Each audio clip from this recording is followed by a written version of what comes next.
Vamos a seguir con los argumentos contra el milenarismo, ya sea quiliaísmo, ya sea miticado, ya sea espiritual o eucarístico o patrístico, como lo llaman las personas a las que trato de ganar para Cristo con amor y caridad.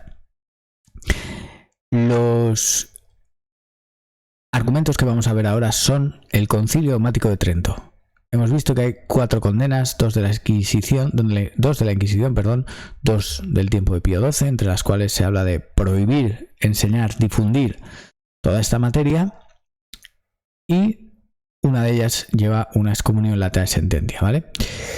Pero hemos hablado antes de que hay una serie de puntos que son, refutables en base a esas condenas de la doctrina que ellos presentan, este milenismo, ¿no? Pero sin embargo hay otras cosas que no están en esas condenas que sin embargo esta doctrina que ellos presentan encuentra como escollos, y son los siguientes. El Concilio Dogmático de Trento nos habla de que hay, como veis en pantalla, de 2 venidas de Cristo al mundo, 2 venidas del Hijo de Dios nos testifican las sagradas letras. Una, cuando por causa de nuestra salud tomó carne y se hizo hombre en el vientre de la Virgen. Otra, cuando al fin del mundo vendrá a juzgar a todos los hombres. Esta venida se llama en las Escrituras Sagradas Día del Señor, sobre lo cual dice el apóstol: el día del Señor como ladrón de noche así vendrá. En Tesalonicenses. Bueno, el Concilio Dogmático de Trento, como es natural y lo sabéis que está en el credo que les rezamos todos los días que vamos a misa, pues nos habla de 2 venidas. Los milenistas que intentan zafarse de esas condenas previas, pues nos dicen que no, que ellos dicen que hay 2 venidas, pero que la segunda se desdobla en 2 partes. Una que es fin de los tiempos y otra fin del mundo, donde Cristo primeramente viene con el Espíritu o algo así. Se pone a reinar desde la Eucaristía como si no estuviera reinando ya, y pues después al fin del mundo pues sí que viene en persona y será la hecatombe universal, ¿no? Por así decirlo. Bueno, aquí tenemos un problema. Además que ellos ponen 3 juicios, ¿no? Y aquí te lo dice: vendrá a juzgar a todos los hombres, ¿vale? Es el día del Señor, 2 venidas, porque hay eventos escatológicos que están ligados a la segunda venida que ellos la desdoblan inteligentemente además. Ellos creen, porque así se zafan de estas condenas y dicen: no, nosotros estamos diciendo que hay 2 venidas. Lo que pasa es que la segunda pues es en 2 fases, ¿no? Primero pues viene Cristo en espíritu o algo así, derrota al anticristo, luego el mal es encadenado y luego pues al fin del mundo pues patatín patatán, ¿no? Y ahora hay un juicio a las naciones y luego vendrá ya entonces sí el juicio final. Bueno, esto no es lo que dice el Concilio Dogmático de Trento, ¿no? Pero si este punto os parece débil a la hora de argumentar estas cosas que ellos dicen, no es el punto principal que quiero comentar, aunque lo aporto para que quede claro, ¿no? Esto es el Concilio Dogmático de Trento cuando habla de 2 juicios, que hay 2 juicios, particular y universal. Más para explicar, dice el concilio, este punto han de observar los párrocos de 2 tiempos, en los cuales es forzoso a cada uno presentarse delante del Señor y darle cuenta de todos los pensamientos y acciones y en fin de todas las palabras, y sujetarse por último a la sentencia del juez. El primero es cuando cada uno de nosotros sale de esta vida, porque al instante es presentado al tribunal de Dios y allí se hace averiguación rectísima de todas las cosas que haya hecho, dicho o pensado en cualquier tiempo, y este se llama juicio particular. El segundo tiempo es cuando en un día y en un lugar comparecerán juntas todas las gentes ante el tribunal del juez, para que viéndolo y oyéndolo todos los hombres de todos los siglos conozcan, uno, que es lo que fue juzgado y decretado de ellos. Gran parte de sus penas y tormentos será para los impíos y malos la intimación de esta sentencia, pero los justos y buenos percibirán de ahí grandes premios y frutos, porque se verá claro quién fue cada uno en esta vida, etcétera, etcétera. Bueno, los milenistas te dicen que no, que hay 3 juicios: juicio personal, el juicio a las naciones y el juicio universal. La Biblia se puede interpretar de muchas maneras. Sabéis que los protestantes hay decenas, centenares de sectas que cogen la Biblia y la interpretan como les da la gana, algunas veces para perpetrar auténticas barbaridades, pero para eso está la promesa del Espíritu Santo, que es el que revela la verdad, es decir, es el Paráclito. O sea, Cristo, nuestro Señor, no le dijo a los apóstoles: iros por ahí ya a hablar, no, les dijo: esperaros a que venga el Espíritu Santo, que es el que os revelará la verdad, y una vez venga estaréis preparados para dar a conocer la verdad tal cual es, no para hacer vuestra propia interpretación. Como vemos, hay solamente dos juicios, particular y universal. Esta separación que hacen para meter juicio a las naciones es sacando la escritura de contexto, como ya he dicho. O sea, uno puede coger la escritura e interpretarla como le dé la gana. Lamentablemente tenemos decenas, cientos de pues ejemplos por ahí, pero la Iglesia es la Iglesia y tenemos que creer conforme nos lo dice la Iglesia. Y esta es la manera, la que dice el Concilio de Trento. El Concilio de Trento dice que hay dos, no hay tres. Algunos dicen, no, es que en ese fin de los tiempos, que no es el fin del mundo, que ya os digo yo que es lo mismo, pues hay un juicio a las naciones, porque hemos encontrado que la Escritura pone juicio a las naciones, pero también pone juicio final. Entonces, nos viene muy bien, porque así lo separamos, ¿no? No, oigan, eso no es así. El juicio a las naciones es el juicio final. Algunos dicen, no, es que el juicio a las naciones es juicio a los países. Vamos a ver. ¿Los países de qué están constituidos? De personas, de gente. Y los países en sí no cometen pecados, los comete la gente que forma parte de esos países. ¿Estamos? Por lo tanto, el país en sí, como entidad, no se puede juzgar porque está hecho de gente. Hay que juzgar a las personas que actúan, porque dentro de un país hay buenos y hay malos, y hay gente que hace una cosa y hay gente que hace otra. Y lo que se juzga es a las personas. En ningún momento el magisterio nos enseña que como país tenemos que hacer esto o lo otro. Sí que es verdad que las naciones se deben a la realeza de Jesucristo, pero esas decisiones las toman las personas. O sea, no hay una entidad, país, que sea separada de la persona, ¿vale? Es imposible, porque el colectivo no es el total de la acción. Es decir, las acciones las toman unas personas en nombre de otras muchas, que algunas estarán de acuerdo y otras no. Por lo tanto, el quórum, o sea, quiero decir, el cuerpo del país, como entendiendo, no se puede desvincular de las personas. Por lo tanto, hay que entenderlo como lo enseña el magisterio. Es que yo aquí no soy alguien que está ofreciendo mi opinión, estoy ofreciendo la opinión magisterial. La opinión magisterial, que es la que tiene la promesa del Espíritu Santo, pues aquí ya da igual. Claro, es lo que decía yo antes, el temor. O sea, si nos ponemos ya cada uno a interpretarlo como nos dé la gana, es porque hemos perdido el temor. Y obviamente yo aquí no puedo obligar a nadie, pero estoy presentando cuál es la doctrina de la Iglesia. Si ustedes deciden separarse, son libres de hacerlo, pero las consecuencias están ahí, ¿vale? Las consecuencias están ahí. Entonces, hemos puesto ya 4 condenas. Si a ustedes no les parece 4 condenas suficientes, pues seguimos aportando pues argumentos. Pero si ustedes están por encima de todo esto, pues oigan, yo no soy quien para hablarle a un ser superior, como parecen ser ustedes que están por encima de todo esto. No sé. Es lo que encuentro aquí, ¿no? Y aquí lo tenéis puesto. O sea, el Concilio de Trento nos dice que hay 2 juicios, nos dice que hay 2 venidas. Ya está, no hay más, no hay más. Y todo debe entenderse así. ¿Por qué? Porque esto es lo que ha sido creído en todo momento, en todo el pueblo de Dios. Esta es la fe de la Iglesia, ¿vale? Y eso es lo que la hace formar parte de la tradición. Cuando viene y dice, no, esto es milenarismo patrístico porque todos los padres de la Iglesia eran milenaristas. Eso es falso. No todos los padres de la Iglesia eran milenaristas. No todos los doctores de la Iglesia eran milenaristas. No todo el pueblo de Dios era milenarista.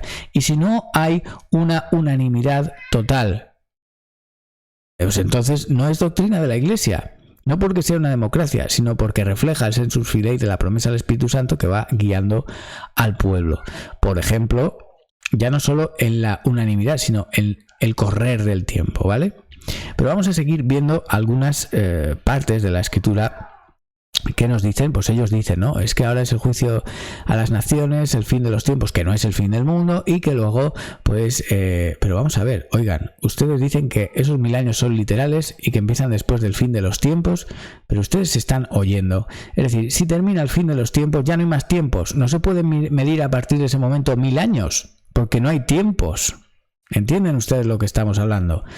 Y incumplirían una cosa, es decir, solo el Padre sabe el día y la hora. Si son 1000 años exactos, como ustedes dicen, en el momento que se produjese ese fin de los tiempos, que no es el fin del mundo que ustedes dicen, sería posible calcular a la perfección la fecha del fin del mundo. ¿Por qué? Porque solo habría que sumar 1000 años. Ya está. Y eso no es lo que enseña el catecismo, el magisterio. Y ustedes dicen que a esa hora, cuando durante esos 1000 años a Satanás se le encadena. Déjenme enseñarles la doctrina de la Iglesia, que dice que Satanás es derrotado por Cristo en la cruz, ¿vale? Esa es la derrota. Solo queda un pequeño periodo de prueba para que nosotros seamos copartícipes de esa derrota, pero Satanás ya está encadenado. La Escritura nos enseña varios pasajes donde se habla de esto. Por ejemplo, en Juan 13:31 dice: ya está aquí el juicio de este mundo, ahora el príncipe de este mundo será echado fuera. Si en el momento en que Cristo habla de esto, que es en la última cena, como los milenaristas nos dicen, no, es que el juicio, entonces no, o sea, nos ponen 3 juicios, pues según ellos aquí con esta frase de nuestro Señor, pues deberían haber 4 juicios, ¿vale? Pero así es la Escritura. La Escritura, si no se lee con la promesa del Espíritu Santo que está en la Iglesia, la cual tiene un magisterio, un catecismo que la enseña, se pueden hacer cábalas y se puede inventar prácticamente lo que sea. Juan 16:11 dice: y de juicio, porque el príncipe de este mundo ha sido juzgado.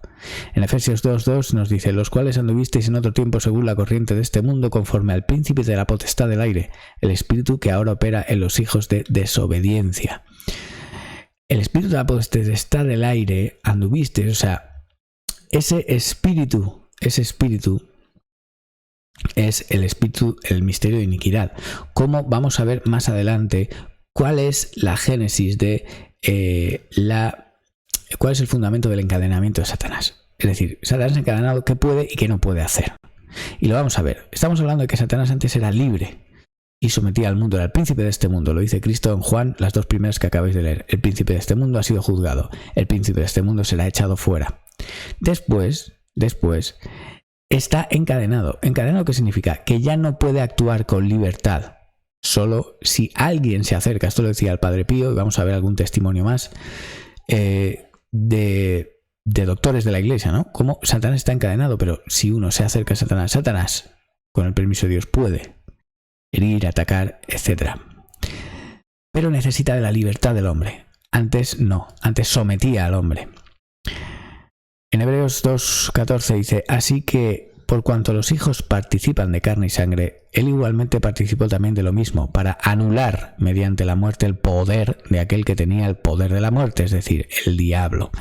¿Lo veis? O sea, el participar de lo mismo, de la carne y la sangre, para anular mediante la muerte en la cruz, el poder de aquel que tenía el poder de la muerte, es decir, el diablo. Es decir, el Señor en la cruz le quita el poder al diablo. Primera de Juan 3:8 dice: el que practica el pecado es del diablo, porque el diablo ha pecado desde el principio. Y el Hijo de Dios se manifestó con este propósito, para destruir las obras del diablo, es decir, para encadenarlo, para someterlo. En Primera de Juan 5:19 dice: sabemos que somos de Dios y que todo el mundo yace bajo el poder del maligno. ¿Vale? El tema es saberse de Dios, es saberse libre del pecado, libre de la muerte. ¿Por qué? Porque la muerte ya no tiene esa palabra que nos manda a ese Hades, a esa región de los muertos, sino que entramos en la vida eterna. Entramos en la vida eterna. ¿Qué resurrección no es esa? Pues entonces, todo el mundo ya hace el poder del maligno. Fijaos cuando se dice esto.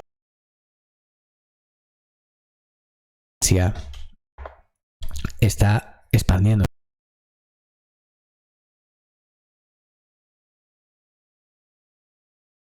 Cristo vence a Satanás.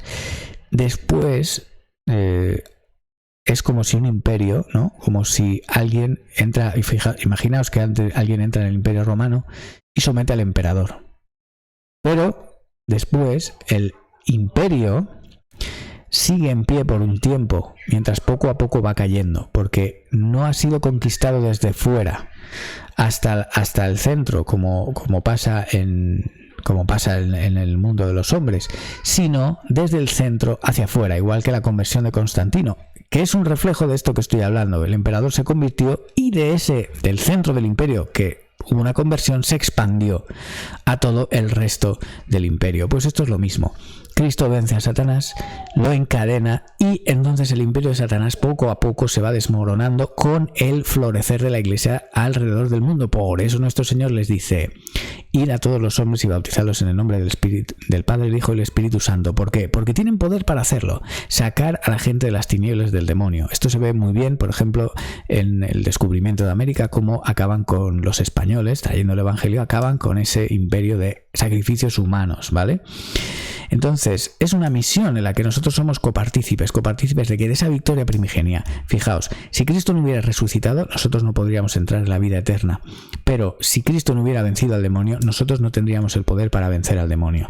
Por eso nuestro Señor lo vence en la cruz y a partir de ahí se le concede a la Iglesia el poder para someter a los diablos.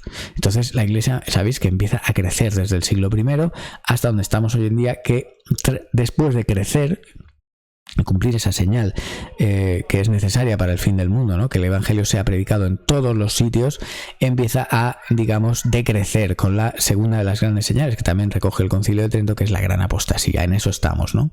Es como decir, esas cadenas que se le echaron al diablo durante 2000 años se están retirando, entonces él tendrá el poder para manifestarse. Es ahora cuando es desatado, no como dicen los milenistas, después del fin de los tiempos pasan 1000 años, entonces es liberado. No, es liberado ahora. En Hebreos 2:14 dice: así que, por cuanto los hijos participan de carne y sangre, él igualmente participó también de lo mismo, para anular mediante la muerte el poder que tenía el poder de la muerte, es decir, el diablo. Perdonad porque aquí se me ha repetido, pero bueno, está bien para repetirlo porque es muy importante. Lo que quiero que entendáis es que esta es la enseñanza de la Iglesia. La enseñanza de la Iglesia enseña esto precisamente, que Cristo hace una serie de cosas en su vida para que nosotros podamos, por la filiación, es decir, ser hijos adoptivos de Dios a través del bautismo, beneficiarnos de esas gracias que Él nos alcanzó. Si Él no lo hubiera hecho primero, nosotros no podríamos hacerlo, por eso se le llama el primogénito. ¿Y cuáles son esas cosas que Él hizo primero, de las cuales nosotros somos partícipes? Pues a través de los sacramentos, el bautismo, etc. Bueno, pues son la resurrección y la victoria sobre el mal y sobre la muerte. Básicamente es eso. Y él reconciliarse con el Padre, la humanidad. Entonces, gracias a eso nosotros podemos hacer esa serie de cosas. Y es así como se entiende, a través del fundamento espiritual. ¿Sabéis? Que primero viene el fundamento espiritual, después todo lo demás. Pues, cómo se entiende todo el edificio de lo que es la iglesia militante, que también está la iglesia triunfante y la purgante, pero principalmente en este mundo es así, como Juan en 1 5:19 nos lo dice: sabemos que somos de Dios y que todo el mundo yace bajo el poder del maligno. Está como diciendo, Juan está diciéndole a los que le escuchan: tenemos una misión, chicos. Por eso cuando alguien se va a predicar, pues se le llama misión. ¿Cuál es esa misión? Pues no es otra que destruir las obras del diablo, ¿vale? Y eso es lo que nos dice la Escritura, ¿no? Entonces, esa ha sido la génesis, ese ha sido el espíritu, esa ha sido la interpretación de la Iglesia, guiada por el Espíritu Santo. No la de los milenistas, no, la de ahora. ¿Por qué? Porque Cristo ya reina en la Eucaristía. ¿Por qué? Porque nosotros ya podemos acceder a la vida eterna. Y si podemos acceder a la vida eterna es que no estamos muertos. Si lo dice la Escritura, Dios no es Dios de vivos. O sea, no es Dios de muertos, perdón, sino de vivos. ¿Qué hacemos entonces cuando vamos al cielo si no estar vivos? Pues eso es lo que pasa, ¿no? Y todo eso viene, ¿por qué? Porque somos partícipes en hechos que se produjeron históricamente, pero tienen un eco continuo y eterno. Por ejemplo, los méritos de la pasión, pero también los méritos de la resurrección. Y eso sigue, o sea, es como que la muerte y resurrección de Cristo son momentos que se extienden en la eternidad.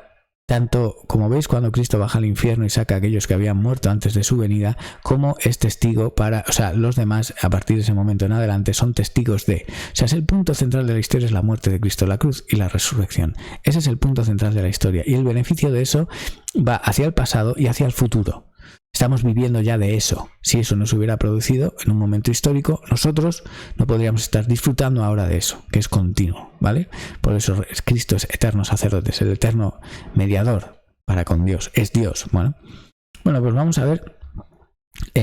Los milenistas utilizan algunas citas, igual que utilizan la Biblia sacada de contexto, algunas citas de Ana Catalina Emmerich, pero Ana Catalina Emmerich les quita la razón. Fijaos en esta cita, perdón que se vea así, no he podido conseguir una mejor calidad en este poco tiempo que le he dedicado, pero se entiende. Ana Catalina Emmerich, narrando la muerte de nuestro Señor y su descenso a los infiernos, dice lo siguiente: cuando Cristo desciende, se acerca al infierno y empieza a liberar a todos y llega al pozo último del abismo donde está Satanás y dice: todos los allí condenados tuvieron que reconocer y adorar a Jesús, y este fue el mayor de sus suplicios. En el medio del infierno había un abismo de tinieblas al que Lucifer, encadenado, fue arrojado. Ana Catalina Emmerich sigue este texto diciendo que debe permanecer allí hasta que sea liberado, y que todos saben, dice ella, que será liberado en torno al año 60 años antes del año 2000 aproximadamente. Entonces ella está hablando de ese momento encadenado. Ella lo confirma, o sea, los milenistas usan a Catalina Emmerich, pero se olvidan de este pasaje donde Ana Catalina Emmerich les quita la razón. El encadenamiento del diablo, como veis, se produce cuando nuestro Señor muere en la cruz, baja a los infiernos y lo encadena. Y a partir de ahí, en el mundo, las obras del diablo se van acabando a través del predicamento de la Iglesia. ¿Por qué? Porque, como dice San Pablo, somos partícipes, vamos a completar los dolores que faltan de la pasión de Cristo y también a extender su reino, ¿vale? Por eso ese mandato de salir afuera que tiene el Señor, y en Pentecostés, con los apóstoles hablando lenguas diferentes, etc. Aquí lo tenéis, o sea, ella lo dice claro: es encadenado al morir nuestro Señor y será liberado antes del año 2000, unos 60 años antes del año 2000. ¿Por qué vimos tanta maldad ahora? Pues porque probablemente, igual que vio León XIII, el Papa León XIII, el diablo ya ha sido liberado. Pero los milenistas dicen que no, que el diablo siempre está y que será encadenado ahora en este pseudo fin de los tiempos que ellos llaman, y será encadenado 1000 años, que viviremos aquí en una especie de paraíso, pero se olvida de una cosa: venga a nosotros tu reino, y su reino no tendrá fin. Es que el reino no tiene fin, pero bueno, en fin, seguimos con eso, ¿vale? Aquí una serie de pasajes de la Escritura que ellos precisamente hablan de que ese reino pues no ha venido aún, porque tal, porque cual. Bueno, vamos a citar aquí la Escritura que refuerza la enseñanza de la Iglesia, ¿vale? Dice en Mateo 11:13, dice: porque todos los profetas y la ley profetizaron hasta Juan. Y Mateo 12:28 dice: pero si yo expulso los demonios por el Espíritu de Dios, entonces el reino de Dios ha llegado a vosotros. Fijaos, el reino de Dios ha llegado a vosotros, es lo que hablábamos antes. Es la potestad para expulsar los demonios por el Espíritu de Dios, porque ha llegado el tiempo en que el príncipe de este mundo, la génesis del mal, va a ser erradicada en un tú a tú, y luego nos vamos a destruir todo ese reino que está en la tierra expresado en lo pagano, con la colaboración del Espíritu. Fijaos en Hechos de los Apóstoles cómo los apóstoles van predicando y el Espíritu colaboraba con ellos, ¿no? Lucas 6:20 dice: volviendo su vista hacia sus discípulos, decía: bienaventurados vosotros los pobres, porque vuestro es el reino de Dios. Vuestro es, no será, es, ¿vale? Porque se lo está dando, Él es el reino. Lucas 10:9 nos dice: sanad a los enfermos que hay en ella y decidles: se ha acercado a vosotros el reino de Dios, por ejemplo, ¿no?